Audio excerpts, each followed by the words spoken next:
சென்னை திருவொற்றியூர் தியாகராஜ சுவாமி வடிவுடையம்மன் கோவிலில் இந்து சமய அறநிலைத்துறை சார்பில்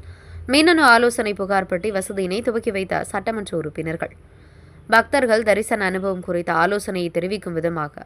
அருள்மிகு திருவொற்றியூர் தியாகராஜ சுவாமி வடிவுடையம்மன் கோவிலில் தமிழக முதல்வரின் அறிவுறுத்தலின் பேரில் இந்து சமய அறநிலைத்துறைக்கு உட்பட்ட அனைத்து கோவில்களிலும் வைக்கப்பட்டுள்ள நிலையில் அருள்மிகு தியாகராஜ சுவாமி உடனுடைய வடிவுடையம்மன் திருக்கோவிலில் மின்னணு ஆலோசனை பெட்டி வசதியினை திமுக மாவட்ட செயலாளரும்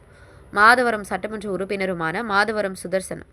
திருவொற்றியூர் சட்டமன்ற உறுப்பினர் KV சங்கர் மற்றும் பெருநகர மாநகராட்சி 1வது மண்டல குழு தலைவர் திமு தனியரசு மற்றும்